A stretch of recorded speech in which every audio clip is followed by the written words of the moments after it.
This is episode 247 of the You, Me, and BTC podcast. Guys, we are starting early today because why not? We're all here and we want to reward anyone that happened to show up early, and this is what you get. Best present of all. I am Daniel Brown, and I'm here with, we got a full house today. Tim Baker. Zach Vole. And disruptmeister.com. He is here to sell you his trading courses all day. Strong hands. This is Adam Meister. How's it going? Hey, it's awesome to be here. Hey, everyone. He's got his show, the One Bitcoin Show on World Crypto Network. We love those guys. We miss those guys, to be honest. But we are going to have a blast. We're going to talk about the price some. You can't get through a show without at least mentioning where the price is. But it's down. We'll have some fun. Think about that. Talk it through. Maybe do some self-help, whatever we got to do. We'll figure it out. We're going to be all right with it. We're going to have strong hands. So, and then I also, mysteries of the universe could be solved. Bitcoin could be the answer to life, the universe, and happiness, or however they say that. So secret numbers and Illuminati, all that kind of stuff is going on. We're gonna beat it to death. All right, it's 6 o'clock now, so we better be filling up. Jump in the chat, guys. The place to be is you, me, and BTC.com/live. If you're not already there, then I don't know what you're doing. I don't know how you got here. I don't know why you're here, because that is where you have to be. We already got some chat going on. Analytical Justice is so psyched about the price. He was here like an hour ago chatting, so whatever. I guess that's cool. Price is going up. Apparently, we got Bitcoin Meister. I'm assuming that's Adam, but he's here with us. And King Ming, the secret answer to the secret question of life, the universe, and everything. Yeah, that's coming up later in the show, so don't go away. It's gonna blow your mind. We'll have everything. Oh man, Zach, our own Zach Vole is the one that popularized this beyond belief. I searched for Bitcoin news today, and the first thing that came up was Zach's tweet about this secret hidden within Bitcoin, the Genesis block. So that's all coming up. This is the place to be. You, me, and BTC.com/live. Jump in the chat, read some show notes, click some links to the stuff we're going to cover, click some links to @TechBolt. He is our guest here. Balt, B-A-L-T, sorry. I got this new studio is still takes some getting used to. The screen's like 10 feet away from me, but whatever. And guys, our poll is Satoshi Nakamoto, A, an AI, B, a time traveler, C, a woman, or D, all of the above. Let us know what you think. Jump in the poll. I am going to turn it over to Zach and Adam to just give a brief, a more robust introduction of yourselves, what you do, why you're here. I guess Zach, you invited him, so go ahead and let us know what's going on. Yeah, true. I definitely hit up the poll. I think we got some sexist pollsters right now. We have 11 votes. It's been up for like a few minutes, and 0 answers for Satoshi is a woman. So pound one of those answers. Are they picking the bottom one though? Because that could include it. Oh, true. It could be AI. They're being logical. Only 95% of the people in crypto are women. It's definitely 95% men. They're just going with the odds. Yeah, but that always has to be the highest percent. The 5% of women in it are the ones making everything. That's how I feel. I'm trying to cover all my bases. Yeah. No, yeah. So I was on Adam's show a couple times. He always has amazing guests, myself excluded. I was just there to sort of spill my brains. And Adam's the patron saint of strong hands. Like, if you ever think I might want to sell my Bitcoin, you need to go and watch the #1 Bitcoin show, and he will talk you out of it. So every other week on this show, we like to have guests on to hang out and talk about news and price and everything going on in Bitcoin. And I wanted Strong Hands Disruptmeister to come on and chat with us. So it's just like this show is going to be so much fun. I'm glad you're watching with us. I can't thank you enough for coming on, Adam. Tell us what you're up to the past couple weeks, where you're coming two with us tonight, where you're at, and what you've been doing. Well, I'm really glad to be here, and I'm glad we finally got the coordinated, because I know you wanted me on before. So it's here. Yeah. I am pumped. And everyone out there right now, with your strong hand, pound that freaking like button, everyone. So all people find out. Thumbs up. I also that's a little catchphrase of mine. Some people say I say a lot. Well, maybe I say it a lot. Maybe. Okay, what have I been? What have I been up to? Great phrase. What have I been up to with my strong hand? Well, I'm in San Juan, Puerto Rico right now, and I travel around the whole world basically just talking Bitcoin. I just spoke about Bitcoin at an event in South Florida. I spoke in Norway the week before that. And so the places sound pretty random, but I go to places where, the big Bitcoin people want me. People tell me, hey, come to my town. I'll come to your town. Now, Puerto Rico, I obviously came here because of all the rumors about the Bitcoin billionaires that are here that are going to change everything. And again, I've only been here now for a little over 24 hours. I've run around a lot. I haven't seen any signs of anyone Bitcoin. I've got a guy here who wants me to hang out with him who is a Bitcoiner. I am going to go to the Bitcoin event. There is a Bitcoin hangout meetup on Wednesday here. But I'll tell you, in San Juan, there's a lot of potential here. Definitely a lot of potential. People come here because of, some Americans move here because of the tax benefits. You don't have to. There's some tax. I don't even know the full tax benefits you get. I don't want to say the wrong thing. You never want to say the wrong thing about that. Yeah, you're screwed if you do that. Yeah, you never want to do that. I am not giving tax advice, people. But yeah, Peter Schiff, he's a hater of Bitcoin, and he moved here to save money on income taxes and everything. So it is a beautiful island. You can see a little bit of the destruction still, but not much. Everything works. I mean, you see some power lines that might be down there. There are a lot of empty buildings, but I don't know if those empty buildings were around before the storm. Right? It seems a little quiet, but I'm a guy that's into rejuvenating neighborhoods. I see this neighborhood that I'm in right now, a lot of potential here. And I hope that the people who live on this island, they don't leave, because I heard a lot of people want to leave.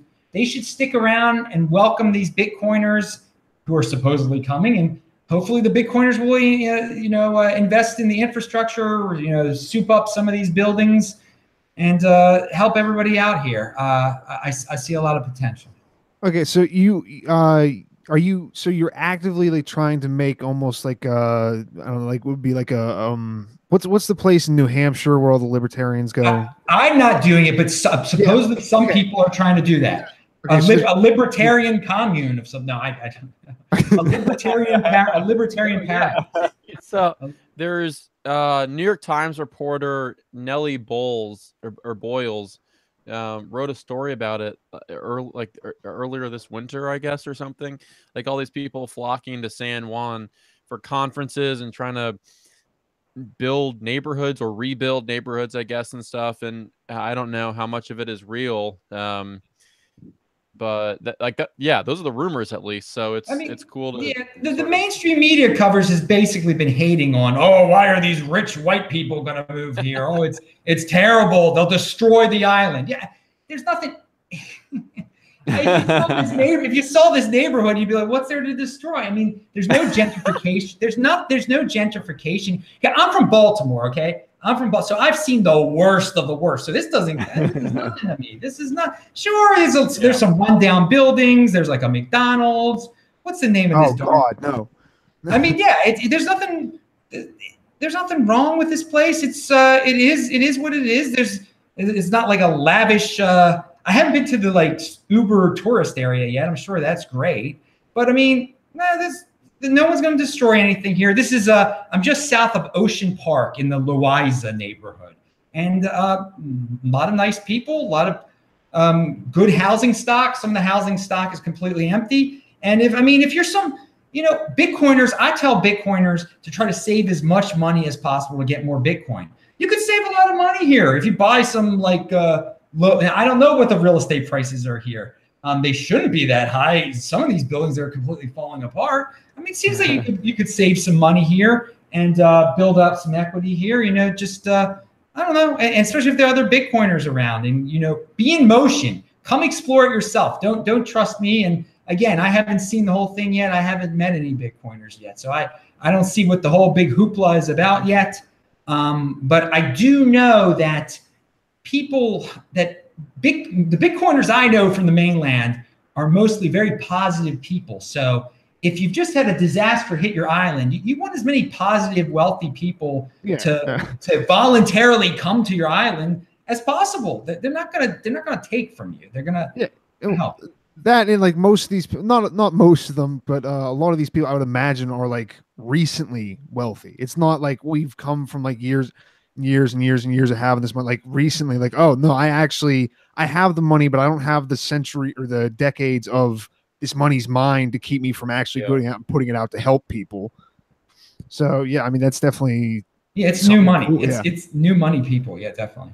Yeah, and I think for all the crap that no coiners and mainstream media outlets write and spew about Bitcoiners being toxic and all of that, I think you made a great point. Like Bitcoiners, I would say on average, it's more true than false that Bitcoiners are generally positive people. Like they want to help you. They're not trying to sell you a scam coin or some garbage nonsense. They're like generally good people. And so I think at you, me, and BTC here, we should think about relocating and building a studio in San Juan. You guys on the beach.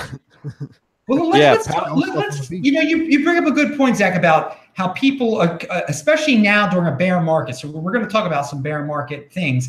How a lot of people are accusing Bitcoin people of being toxic during this bear market. And you know what? Yeah. Sometimes people can get frustrated. Sometimes people can get down. But I think that some of the people that, and I mentioned this on my show yesterday, that some of the people that are making toxic accusations are just using this opportunity to pump up their own interest. Like, look at those Bitcoiners. They're so toxic.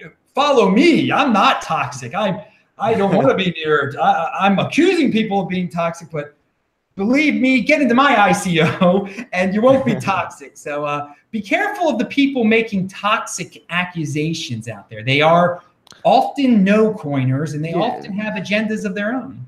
Well, anybody using that word, especially like if you're going to actually be making the point that maybe if there is something wrong with Bitcoin, you're not just going to use the first word that just pops up in every single person's tweet. Just, this is toxic. These are terrible. I don't know. I haven't seen, although I just don't really even pay attention to it. So I'm sure Zach and you, Adam, you see it more. The last one I remember was whenever, I think a couple months ago, whenever they were talking about how Bitcoin has just made a bunch of Nazis rich because they had Bitcoin or something. And they're like, it's just terrible. Do you understand? Like these people are using it. I'm like, yeah, because they're kind of on the fringe of something. So yeah, they're going to make, but then you want to just trash the whole rest of the thing because of a few people making money. Like it's increasing wealth amongst people who, again, we're talking like new money. Like how is that bad? Even if you don't agree with them, whatever it is, you're setting aside a different kind of system now. So that's good just in general. Yeah. Yes. And they hit Bitcoin now when the price is going down because they'll point out, well, somebody look at the people that bought it at 18,000. They've lost so much money. Again, these outsiders do not realize that one Bitcoin equals one Bitcoin still. That's the way you got to look at this thing. If you're into this, if you just talked about like this is a whole new way of life almost. If you're really into this and are not into it just because it's the latest, it's the .com thing of this decade. No, it's not the .com thing of this decade. Comparing it to 1999, there are a lot of people that get into Bitcoin and cryptocurrency because they would have gotten into the .coms too. They're just into the latest, greatest thing. No, that's not what this is. This is a new way of thinking, a new way of promoting personal responsibility. And you got to have a new mindset where you're not valuating everything in dollars. And sure, the world now does value everything in dollars. So you're going to hear the price a lot. But you just got to remind yourself, one Bitcoin equals one Bitcoin. What are you going to be able to do with that one Bitcoin in 2021 or 2023? Are you going to be able to buy a Tesla with it? So, I mean, who cares what it is if it's worth 6,700 now or 7,300? I don't even know what it's darn worth. Well, according to Analytical Justice in the chat, he's saying 100,000 by 2019. So we're sitting pretty then, I guess. It's one Bitcoin by 2019. That's there you go. Can't go wrong. I'm not gonna say any numbers because hey, we could still be in a bear market in 2019. Another thing. Oh yeah. There's the experience factor, and the people out there got to be careful. Who, you know, if you start to get a weak hand because you're listening to some guru saying it's the end of the world, well, was that guru even around in 2014, 15, or 16? I mean, we've been through this before. It's all cyclical. Oh, yeah. I mean, it was down to $200. Everyone said it was the end of the world, and it wasn't. And smart people were buying. I mean, the best holds are during a down market. We've got the episodes to prove it. We started this show just as it was coming down off of 1200, and we just kept going anyway, all the way for 2-3 years, all the way down 1200, down to 700, down to 600, down to 400. Just kept on finding stuff to talk about every week, and we had a great time. And look where we are now, all the way down, so disgustingly down to $6.5 grand. Oh man, what were we thinking? Exactly. I've saved this to tweet at someday. I hope it doesn't. I mean, well, I should say no coiners love to throw like bear markets in our face, but I love bear markets because I can sell my fiat for so much more Bitcoin than I could when it's at 20,000. I'm like, give me a bear market, drop to 1,000. But I have this Wall Street Journal headline: Bitcoin price jumps past 4,000. And that's because I bought my first Bitcoin after the Mt. Gox crash in that bear market when it was like $250 a coin or something. And so the fact that it's still 6,000 or 7,000 or 5,000 or whatever it is right now just blows my mind. So fuck a bear market. I love it. Yeah, I like that. That's a good saying, Zach. Man, I can sell more fiat. I can sell fiat for more Bitcoin now during a bear market. So I like a bear market because I can get rid of my worthless fiat for more Bitcoin. That's a good. That is a good attitude, everyone. Strong. Pound that like button, everybody out there. That was wrong hand. Well, hey, I love that. Speaking of investing money and Bitcoin and personal responsibility, we mentioned that a minute ago too. We'll go ahead and touch on our first story. We don't have to dive into too many details because we're already kind of like I said, we're covering the bear market and stuff. But the first story is where the SEC basically said, it was in some speech somewhere, and it wasn't even very official. He's just like, I don't think Bitcoin and Ethereum are securities. It doesn't seem like that to me. So it wasn't even that official, but they did say that, which means a lot to a lot of people. So the question that a lot of people were asking, because that happened like exactly 1 week ago. Well, that's why we didn't cover it last week, and we're just getting to it now. But the question then that a lot of people are asking is like, well, why hasn't the price responded? Like the price is still pretty freaking low compared to what it was a month ago, 2 or 3 months ago. And so what then? Like, what do we tell people? What about this bear market? Still one Bitcoin? Yeah, well, I think the day of the announcement, I think there was a spike, a little spike. True. Maybe up from like 63 to 67, something like that. Especially in Ethereum, though. The news was best for Ethereum. I mean, we all knew Bitcoin was fine. Yeah. Now it's got another seal of approval from some government agency. Again, that's the thing about Bitcoin. It doesn't need approval from a government agency. Nothing can stop it. Now, Ethereum sort of does, because it does have Vitalik, that's a weak point. I mean, so they've given him the go-ahead, and that's great. He can keep going. I think one of the things you can read into, well, some people are saying if you've got a good enough lawyer now, you're an ICO, you can make an argument, well, if Ethereum can pass, then we can pass too.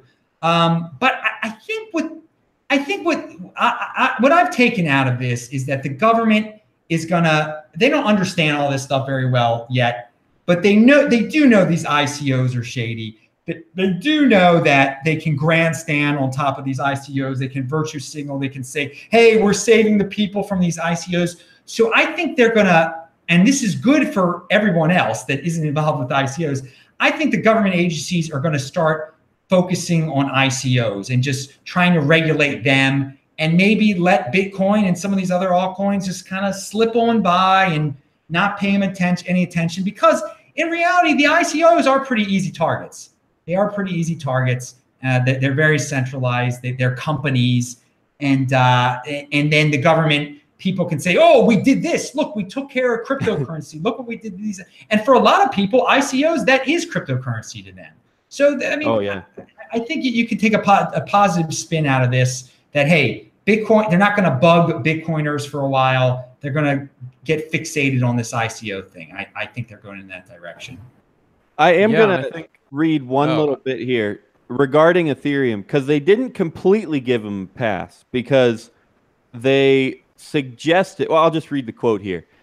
They said, putting aside the fundraising that accompanied the creation of Ether, based on my understanding, the network and its structure and its offers and sales of Ether are not securities. So they had to caveat that. They said, putting aside the fundraising that accompanied the creation of Ether. Now, first of all, there's that to think about. Like, okay, well, they gave Ethereum a pass now, but they said fundraising might be risky, which of course they would say, because they want their cut of the fundraising. But the other thing that I think is worth mentioning from this and from this whole speech, I guess I don't really care who gave the speech, but I might as well find it just to give him some credit. William Hinman, Director, Division of Corporate Finance. So there's that. But he says, and this is just in this sentence, but it's throughout this entire speech. He says, based on my understanding of the present state of Ether, that is the best thing about any law ever, where they're just like, well, I think this could be the law. It might be okay. I know I'm with the SEC. I make the laws, but I don't know if it's okay. So try it, and we'll see what happens to you. Like, okay, thanks for your help.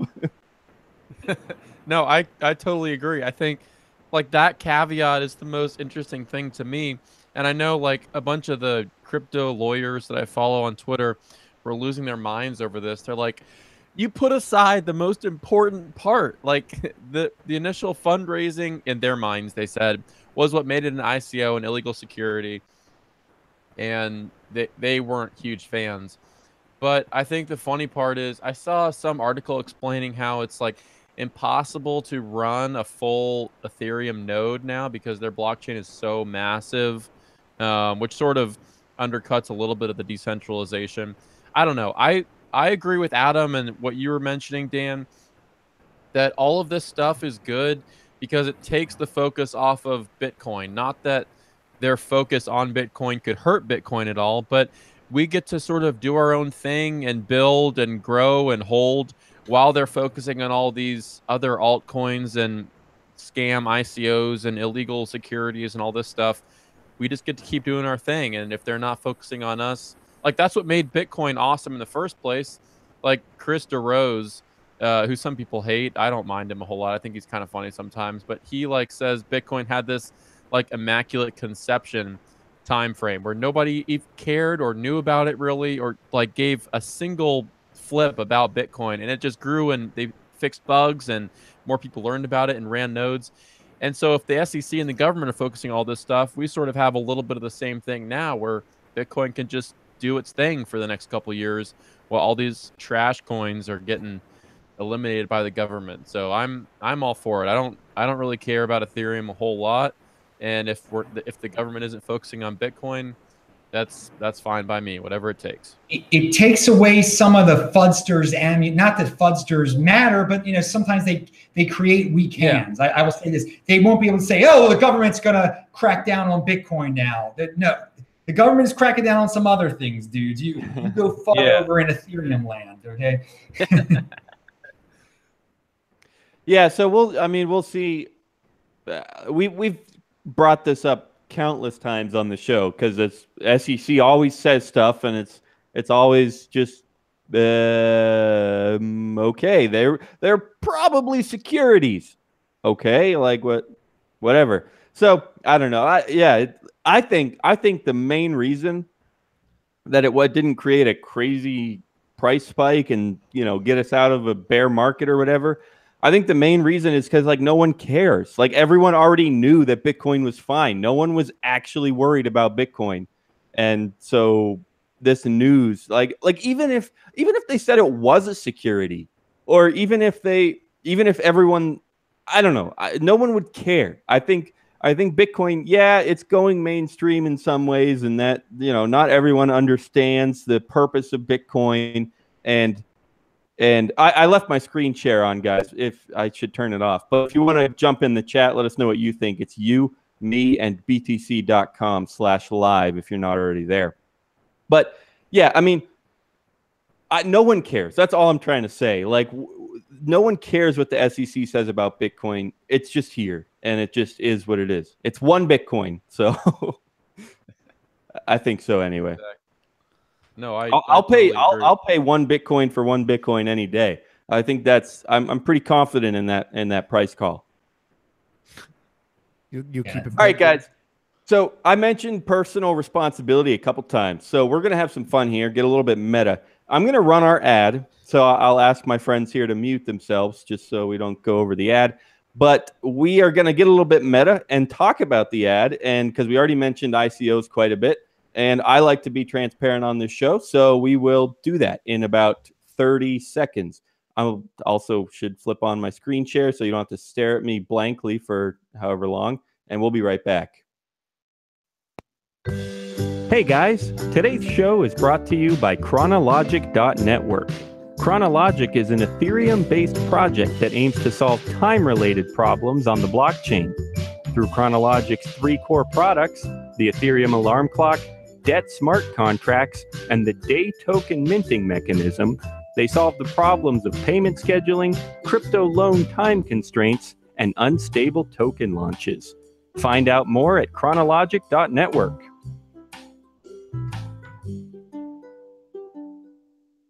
So what we got to say about that is I'm glad we have Adam here, because I watched one of his recent podcasts, and I told him this before we started. He did a very recent one about personal responsibility when it comes to ICOs.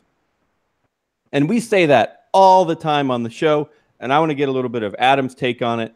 Just, well, our take is generally that it's, you just like, that's a great word or phrase, personal responsibility.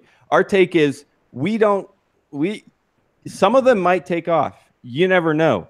But a lot of them might not. We say that all the frickin' time. So I think I would agree with you, but I want to hear your take on personal responsibility when it comes to ICOs. Well, I say, you know, that history has shown us with these ICOs that even some of them with the best intentions. Oh, fail. yeah. Yeah. So they are very risky, incredibly risky. So I'm not saying if you're going into these things, be prepared to lose it all. And if you lose it all, there's no one to blame but yourself. You knew what you were getting into, and then move on from there. Again, I'm not of that risk level. I just like holding on to my Bitcoin. I like keeping it simple and keeping it boring, because that's a lot of fun. But again, if you're not going to keep it simple and boring, then you're taking some sort of risk. And if something bad happens and you have no one to blame but yourself, don't say I woulda, I coulda, and I shoulda. Just move on and learn from your mistake. Yeah, no, I totally agree. I've told like the story. One particular ICO that I always cringe when I see is the Tezos coin, because on this show, like at least 3 or 4 episodes, I've told the story of my friend who told me, we used to work together in DC, and he sold like 90% of his Bitcoin and just dumped it in Tezos in the coin offering. I was like, and he told me about it when he did it. I was like, why would you take that much? Like it's his ball game. Like go for it. But like that ICO, I think maybe started out with good intentions, but it is just a shit show now. And I can only imagine what he's thinking at this point. So if you want to take on all that risk, go for it. It's your rodeo. It's your funeral too.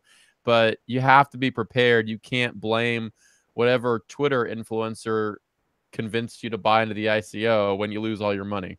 Well, I have some simple advice to people who might be watching who are like, well, I want to get in on these ICOs. They seem so cool and different. Before you get in an ICO, do you know how to send the Bitcoin? I mean, there's so many people who get in onto these things. They have never sent a Bitcoin in their life. All their Bitcoins at Coinbase, they don't know. Oh, so my challenge to anyone who wants to buy an altcoin or wants to buy an ICO is learn how to send the Bitcoin first. And I know some people are laughing their butts off and saying, Adam, that's just a total exaggeration. No, it's not. There's so many people. Yeah, you are so right. There are so many people that just, I know tons of them. Anyone maybe in the past year or two that got into Bitcoin, not anyone, but I know so many that, you know, friends from work or wherever, where, yeah, it just exactly what you said. They just leave it in Coinbase. They're like, oh, I'm hoping, and they just stare at the price every day. It's like, why do you have Bitcoin? and also another question to ask these guys is, did you know that you actually you don't have to send one whole Bitcoin. You can do a test with 0.0001 Bitcoin. Yeah. So many of them don't know it's divisible. That's a reason why a lot of people buy Litecoin and Ethereum, because of the unit bias. It's cheaper. Yeah, it's cheap. Oh, they see it on Coinbase. They see it on Coinbase and like, oh, I want the cheaper Bitcoin. I'll just get the Bcash or the Litecoin or the cheapest one, the Litecoin. I want the cheapest form of Bitcoin. That's Litecoin, because they associate cryptocurrency with Bitcoin. I met a guy in Singapore. No, it was in Hong Kong. He asked me, he's like, hey, what do you think about the Litecoin version of Bitcoin? I was like, no, it's a cryptocurrency. Yeah. They don't get, but going back to that unit bias, Ethereum Classic is going to be listed on Coinbase eventually. Oh man. And that might hurt Litecoin. That might hurt Litecoin because it won't be the cheapest thing there anymore. So all the unit bias people will be like, I want the cheapest I'm going to get this thing called Ethereum Classic. That's the cheapest one, and I'll own it here at Coinbase. I'll never send it, and that's my bank. And people are not getting into this because of personal responsibility. They're still into the whole bank mode. They're just like, I keep my valuables in a bank. I'll keep my cryptocurrency at the Coinbase bank. Yeah, that's great. Yeah. And that's one of the nice things about a bear market is it finally like settles those people, and they're like, okay, this isn't all about the price, and either they just go away and fine, that's great, we don't need you, or they're like, okay, so what is Bitcoin anyway? And they have, you know, a year or two or three, a bear market to just like muse or think over all of that, and a lot of them I think could come out better after dealing with all that, because the price is down and they start to think, well, why is this a thing then? Like, if the price can go down, then what's the purpose? And they realize like, oh, there's more to it than that, and I think that's good. Well, the other side of that coin is they're going to find out, there's more to it than that, but some of them are going to find out there's more to it than that, and they're going to go the wrong direction. They're going to be like, well, I can trade this, or I can invest it in this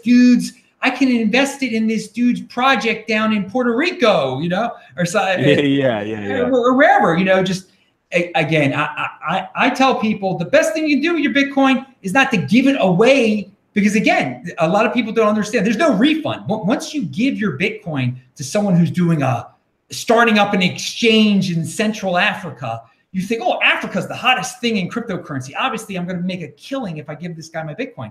Well, the second you give him your Bitcoin, he doesn't have to give it back to you. It's just like that. The minute you give your Bitcoin to anyone for any reason, there's no, they could just steal it. That's it. You've just given them everything. I mean, I don't see how people do this investment thing. So again, it sounds boring to do nothing, but doing nothing is usually the best thing. Backing up to the idea of personal responsibility with your investments, whatever they may be, I think it's a learning experience when you invest in something and lose. As terrible as that is, I think it's a very real learning experience that you can't talk anyone out of. I think everyone has to go through that at some point, maybe 2 or 3 times, and then they're fine. Then they're like, okay, I'm not going to dump my money in this project. No, not everyone. I'm sure some people will become, what's the word? Serial failed angel investors, right? That's a term, right? But I think and it's not just investing. It's any kind of failure that you can make. You know, if you gamble, you know, $500 and lose it, that's a learning experience. And a lot of people will come out of that and be like, not everyone, but a lot of people will be like, yeah, I probably shouldn't have done that. And you can't talk them out of it ahead of time, but once they're done, they get it. They're like, okay, now what? And part of the reason I say that is because I've been there. I've never done any of like the big whatever Tezos. I've never done any of those big token launches, ICOs or whatever, but I've bought tokens, things that aren't Bitcoin, thinking that, oh, this I like this project, this could go somewhere, and they haven't really gone anywhere. I mean, I haven't really lost a ton, but I've been there. I've seen that. Like, and then it's like a year, 2 or 3 later, and you're like, yeah, I probably shouldn't have done that. And you learn, and that's that. Yeah. I don't think you can talk people out of it ahead of time. I think and also speaking of the SEC, I mean, that's their sole purpose is to like protect these people, but I don't believe it's possible. I don't believe you can talk people out of that because we've all tried to do it. We've all failed. We've all tried to be talked out of it and failed. At least I have. I don't know. I don't know if you guys fail at anything ever, but no, I agree. Andreas has a couple of videos where he talks about, which we talked about this a dozen times on the show too, where like, is it better to try and like use the government power to protect people from losing all their money, or to let them lose all their money and learn like a lifelong lesson they will never ever forget, even when they're reincarnated as a chipmunk?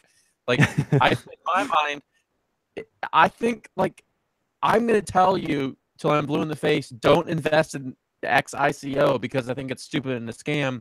But if you put all your money into it, I'm not going to stop you. I'm just going to tell you my opinion, and you can lose all your money and then come crying to me, and I'll tell you, I'm sorry, man, you learned a good lesson. Don't do it next time. Like, you can only teach yourself these lessons. You can't rely on, as much as I hate this term, a nanny state to tell you everything you should and shouldn't do. You have to learn it for yourself. And that's ICO is case in point for that. Well, people are not into learning anymore. They totally rely on the father government to tell them to protect them from everything. And one of the things is that the SEC kind of makes it out, or in past instances before cryptocurrency, that they were protecting little old ladies from investment schemes and stuff. So like, how can you argue with it? They're protecting little old ladies, of course. Yeah. What about the children?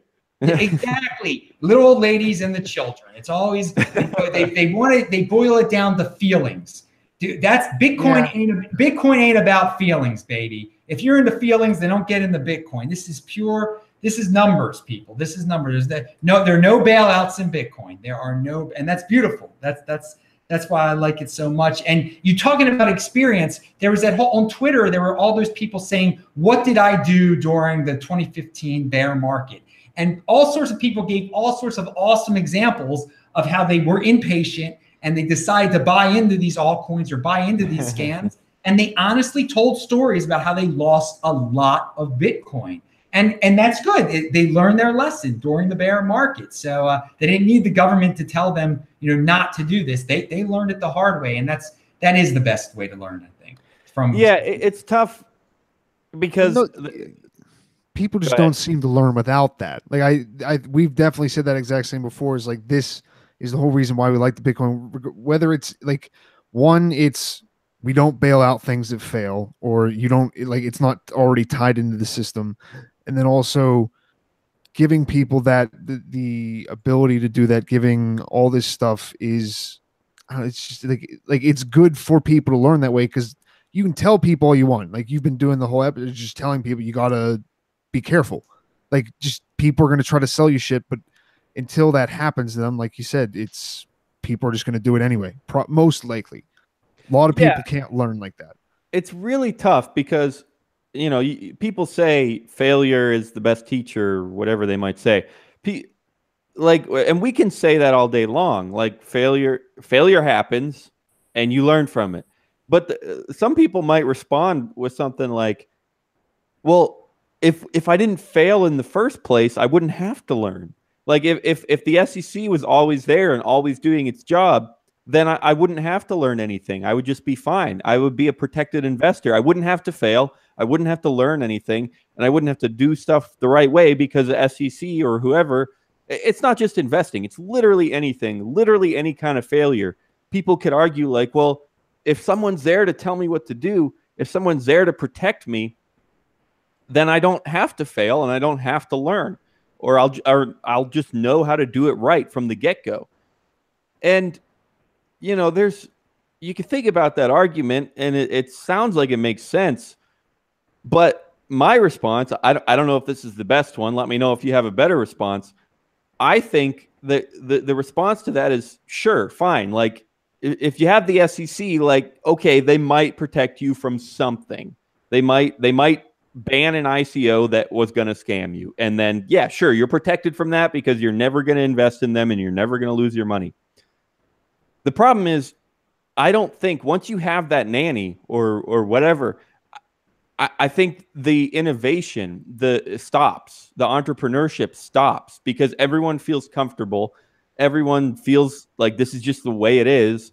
And these are the rules. The rules can't change. In fact, we're just going to add a ton of more rules so that we're going to outlaw ICOs because that's not allowed. Well, then where are we going to get the innovation from? What if there is a good ICO that is going to, you know, revolutionize, pick your product, file storage, health insurance, whatever.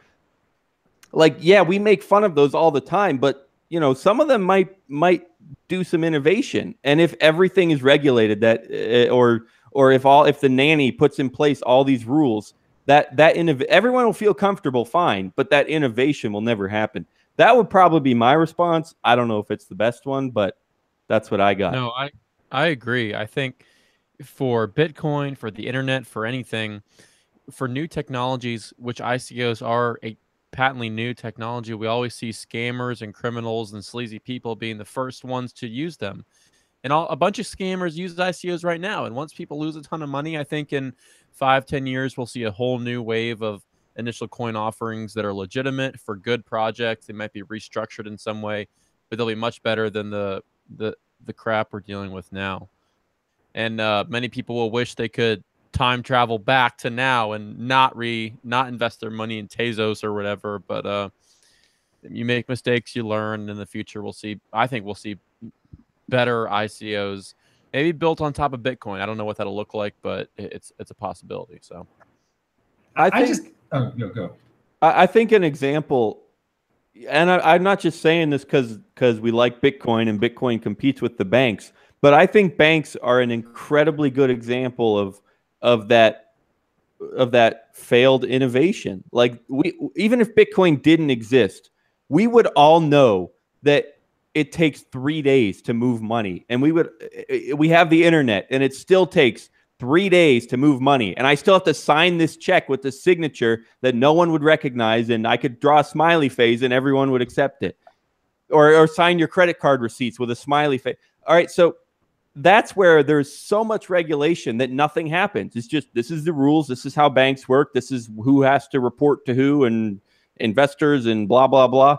That just nothing can happen when you have all those rules, which you do have a crap ton of rules in banking. So we just live in a generation where personal responsibility is not valued anymore. I mean, I take pride in personal responsibility. So I think that has been lost, or maybe, if you're relying on other people to tell you what's right and what's wrong, it takes away a certain level of your independence. And I derive a lot of happiness from knowing that, hey, this Bitcoin is under my control. It is if it's going to get lost, it's going to totally be my fault. No one can take it away from me. It's my personal responsibility. I get a lot of pride out of personal responsibility. I don't think a lot of people do anymore. That's my bottom line to it. We're getting a little pushback in the chat. This message might be a few minutes old, so I hope you're still tuned in because I think it's a great comment. From Michael Lamb, he says, this is absurd. When the information is asymmetric, there has to be some regulation. And I think it was just last week. Oh, what was the main topic? I don't know. I don't remember what the main topic was, but I remember repeatedly saying, like, yeah, this is a problematic market. It was where with Bitfinex and Tether, and this was just last week. And we kept saying, like, yeah, this is a bad market signal. If Tether actually has no value, if Tether actually has no backing, that's a problem in the market. And I think that's what Michael's getting to. He says he uses the word asymmetric information, And that's kind of what Tether could be. It's like it's a market signal, but it's just wrong. Like it says I have this much value and I'm buying Bitcoin with this many dollars, but it's just plain wrong. And so I don't exactly believe in regulation, but I definitely understand the concern, because there are just plain lies in the market. There are market signals that are just plain wrong. And I think it's a fair question to ask, like, how do we deal with that? So I don't know. Any of you three have the golden solution? I disagree with Michael. If the information's asymmetric, it means as an investor, that's just something you factor into your calculus for whether you should invest or not. You maybe don't know anything. Regulation won't make information universally accessible. It will just, NY cartoons in the chat. It will just make innovation stunted. And right now, with the huge regulatory burden that stock markets and traditional markets have, there is still asymmetric information. Insiders still have tips and tricks that they trade on and never get caught on. Well, and I only know this because I have friends in finance. But if you dig into insider trading law, there is no straight line for what is insider trading and what is not. It's so gray and murky that regulation doesn't cure it. So, like, I get the vibe you're coming from. What was his name? Michael. But I disagree. I think it's just something that should make you more cautious, not call for more regulation. So I think you could also argue that almost by definition, regulation is it is asymmetric innovation or asymmetric information. Because when someone in a suit in Washington, D.C. says, you're not allowed to do that, then all of a sudden the market's skewed because someone in the market wanted to do something. They wanted to sell something. They wanted to buy something. And all of a sudden they can't. If that's not asymmetric information in the market, I don't know what is. Because, and think of that obviously on a much larger scale. If people can make one little rule that they could sign a, something on a piece of paper, and all of a sudden this whole industry has to behave a certain way, that sounds pretty asymmetric to me. Instead of the market being the market, it's all of a sudden skewed to what somebody in a suit said. I don't know. Yeah. That's my 2 cents. No, I agree. But I would still say, even though I kind of just argued that solution there, I still think that's a very fair question that a lot of people have to deal with, because I don't know the answer. Like, yeah, you're right. There are all kinds of problematic signals in the market. There are liars, there are scammers, there are, and like we said earlier, even people with the very, very best intentions sometimes just suck at whatever they're trying to do. And so it's a very fair question to ask. Like, well, I would say, just if you've got worries about a certain industry and that there's asymmetric information, don't participate in it. Don't invest in it. Yeah. Just avoid it. That's my answer to that. Like, if you feel there's information asymmetry, do not, just avoid that. It's all about deciding what's comfortable for you. I think with Bitcoin, there is no, in general, there's no information. It's all out there. We know how much Bitcoin there is out there. You can't create fake Bitcoins. The governments can't regulate Bitcoin. It's math. I think it's all out there, and I don't think. I think with some of these centrally controlled ICOs, yeah, you can hide things. It could be a total scam. So it would be helpful to know if they follow a certain rule or not. But Bitcoin is all out there. It's all out. That's the thing that makes it different. There's going to be. You can't really manipulate the market of Bitcoin. You can't create fake Bitcoin. So I don't think Bitcoin is going to suffer from information asymmetry. Got it. Hey, so I'm showing about 12 minutes to go here. Let's do time travel. Yeah, we have to touch on that, and then we have to touch on our final question that we ask all of our guests. But yeah, Zach, kick it off with time travel. What the frick is up with this secret universe theory of physics and everything? So and what does it have to do with Bitcoin? I am not the person to talk about this. I was just so last night. I like to scroll through Twitter before I go to bed, give me good Bitcoin thoughts to fall asleep to, all that jazz. And I saw this hashtag for block.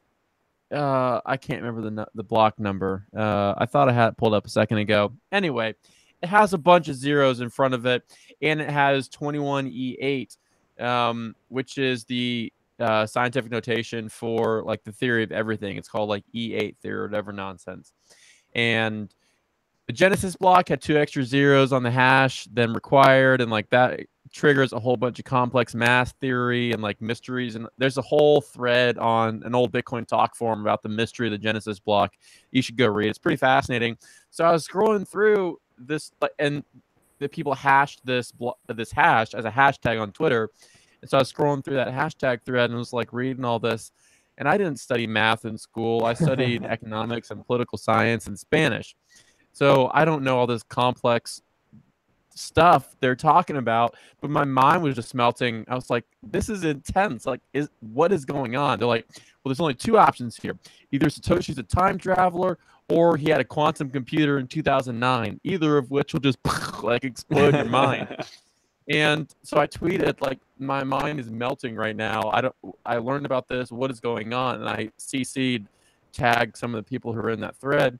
And then everyone started retweeting that tweet, and the whole hashtag thread is now like exploding.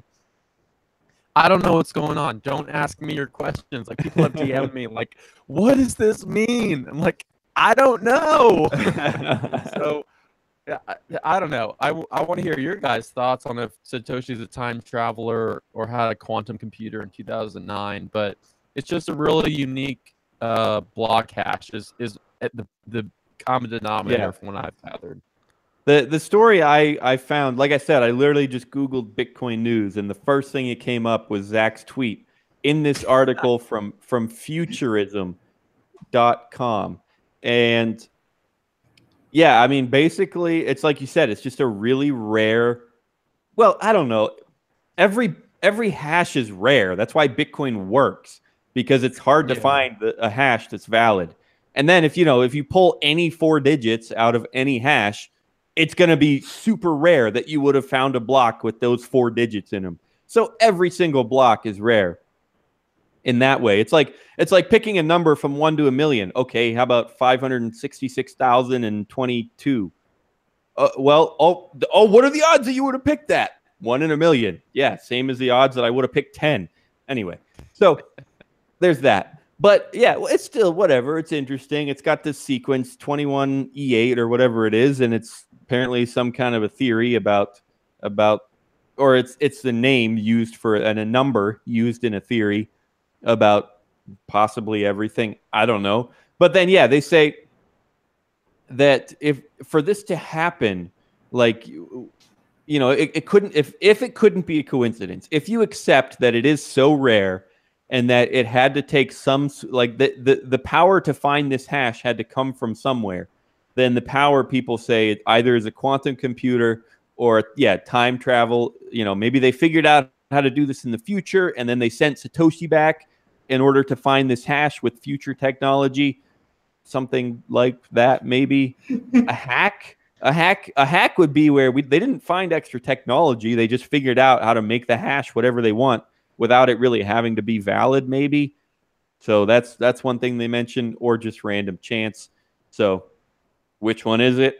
I don't know. I think it can lead some, there's some guys in this space that really get enthralled with these conspiracy theories and stuff, and then just become no-coiners because they're like, no, the NSA controls Bitcoin, really. This kind of story is going to get some of these guys going wild, because they're going to be like, quantum computing. Obviously, Bitcoin can be hacked. Quantum computing. Don't buy Bitcoin. So I mean, entertaining story, but I can already see how the no-coiners and the doom porners are just going to be like, oh, maybe it was all a government conspiracy to reveal they had quantum computing, and they're going to turn it around on us and take us over. And this is the final step to control money. I wouldn't worry about it too much, people. Don't waste too much time on it, because some people are gonna create these wild stories about it, and it's just gonna turn into quantum computing will destroy Bitcoin. I don't want to buy Bitcoin. This is all a joke or something, you know. So you're better spent teaching other people about Bitcoin than worrying about this whatever that is. I agree, by the way. Didn't we do a story maybe like 6 months ago about this Reddit post from like 2013 where this guy said he was from the future? It's all, like, no, it is all this. I'm going to take the complete opposite approach. I do think Bitcoin has just been revealed as the staged opposition from the future. It has everything that we've ever wanted in a conspiracy. So that's definitely what this all shit is. The Reddit guy is connected. What's the what? There's the basilisk. Basilisk? Theory. Yeah, I totally forgot. So there's this Reddit post guy that, like, he posted in 2013. He's like, I'm from the future to tell you like the price action for the next 5 years or whatever. Yeah. Yeah, that was hilarious. He's like, funny. You know, like, oh, like 1% of the population got filthy rich off of Bitcoin, so now they just wall themselves in these giant cities and just feud or whatever.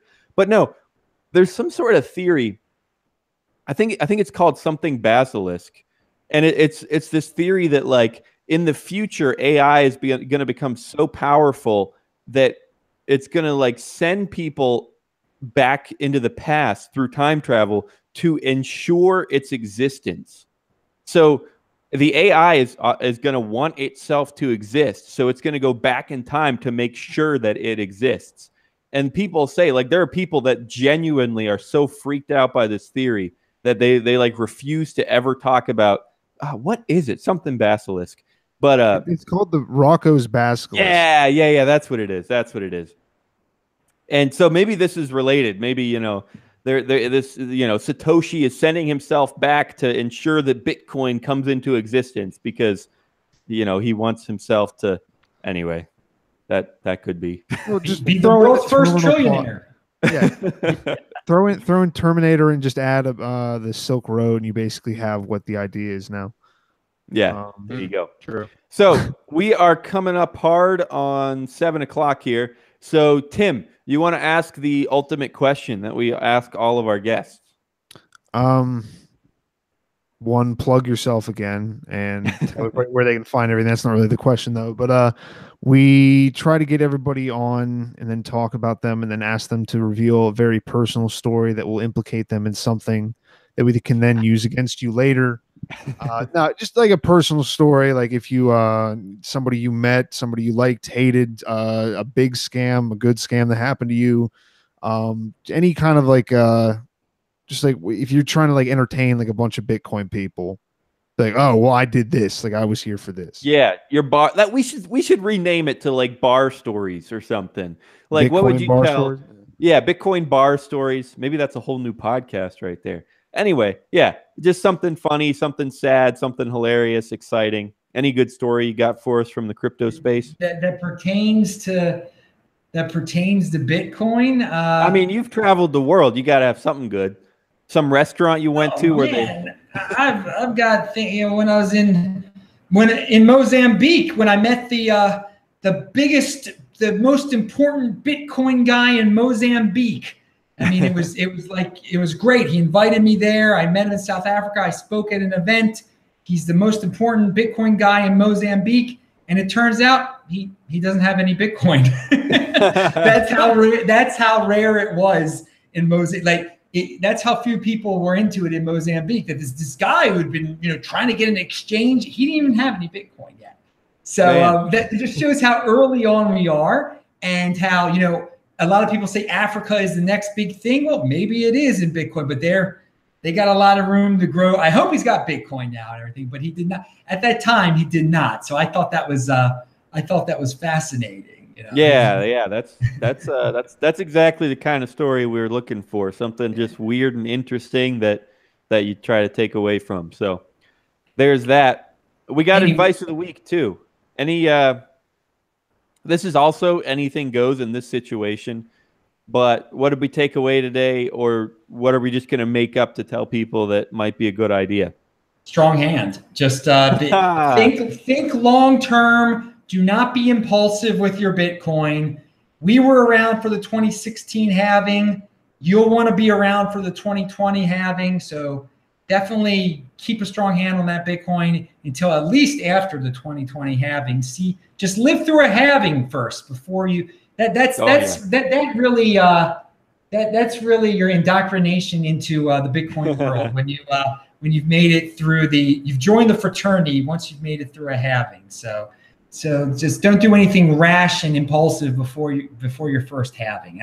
There's some advice there. And check out disruptmeister.com. You can follow me at TechBalt, TechBalt on Twitter, and I'm Bitcoin Meister on YouTube. I do a new show every day, including today at 11 p.m. Eastern time. I'll do a show. So after this show, come watch my show. Perfect. Hell yeah. Perfect. You totally should. My advice, I'm going to do a couple cop-outs, actually. First thing is just going to be personal responsibility. Easy choice. Didn't have to think very much, but it's great advice. Be responsible for your own actions. My other cop-out is just check out our website. Make sure you're following up with, we're up to 4 shows a week now. Completely different shows, completely different hosts, completely different topics. So we're still working on a network website, so it's not just a Bitcoin website, but still, it's all on the site, you, me, and btc.com. That's my other cop-out, is just check that out. Tim, Zach, advise me. My advice is I'm with strong hands, but your hands can always get bigger. Always. Well, this isn't investment advice. This is what I do in a bear market. I buy Bitcoin. I just buy shitloads of Bitcoin, and you can never go wrong buying more Bitcoin. My advice is also check out my show that I sort of tool around with sometimes, the Coin Pod. I'm right now sort of beginning a new series talking with big figures in different countries around the world. We just covered Venezuela. We got Afghanistan and Canada coming up next week, and Switzerland, and a whole bunch of cool people around the world talking about adoption, regulation, use, Bitcoin in their country. And it's going to be an awesome series going on for the next several weeks. So check out the Coin Pod and hold on to that Bitcoin for dear life. Wrap us up, Tim. Shit. First off, we took all the cop-outs, so now I have to actually come up with something real. Great. First off, take Zach down. I'm tired. His shadow's grown too long now, being seen in articles like this. There will be a reckoning someday. Yeah, he passed us with Twitter followers. Yeah. So no, Zach, Zach's not going to be on the episode next week, and that's not our doing at all. He'll be way past us. He'll just be touring NBC. But yes, I talked to the person. Might befall him. Could happen. Well, Daniel's threatening you. I wasn't threatening you. Daniel's like, yeah, no, his car might drive into a tree or something like that. I don't know. It just, the gas just goes. It's just crazy. He had this big new thing he was going to do. He's gone. Daniel's now the Clintons, and no, I don't know. Stuff to do. Like, I'll just steal all of yours pretty much. But or Adam specifically about not being rash with stuff, not being impulsive. Like, you can be impulsive in your life, I guess, like be impulsive, like how you are socially, I guess, but don't be impulsive with shit like Bitcoin. I mean, even be impulsive with dollars. I don't really give a shit. But if you're going to have Bitcoin, if you're going to have something that is like, it's worth it to you to hold on for a long time, don't be impulsive about that stuff. Don't let emotions come into it. But for other things besides Bitcoin too, just don't make your decisions and actually try to work them out instead of just going, well, I really feel like this way. Like, don't listen to your feelings.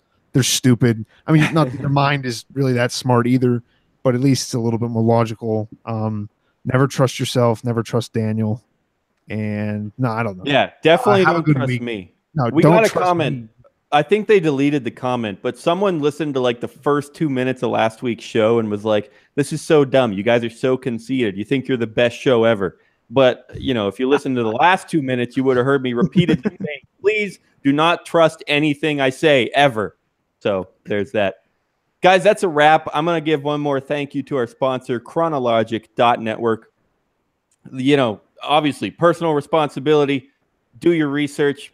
Be honest with yourself. Only take risks if you're able to. But hey, they make this show possible, so we're going to let you know that they exist. They do temporal innovation on Ethereum. Temporal just means time related, so they have cool stuff like an Aetherium alarm clock. So check that out. We thank them a lot for literally making this show and all of our brand new shows on the YMB network possible. Thanks to chronologic.network. And thanks, Adam, for being here. It's been a great blast. And it's, what is it again? Disrupt Meister? Is that right? Yeah, disruptmeister.com. You can see all my old shows there. Perfect. Check all that out. Hey guys, thanks for jumping in the chat too. I think we did lose Michael Lamb. We didn't get to have a good back and forth because I think we lost him. He disagreed with us, and we don't understand asymmetric in information. I don't know. We attack too hard. All you guys, NY Cartoons, Gabriel, Vincent, Moon. I'm sure I'm missing other people in there. Kong Ming. But anyway, thanks to everyone. It's been a blast. We'll see you next Thursday, 9 to 10 p.m. Eastern. We'll come back with another whole hour. So we love you. Peace. Bye. Bye.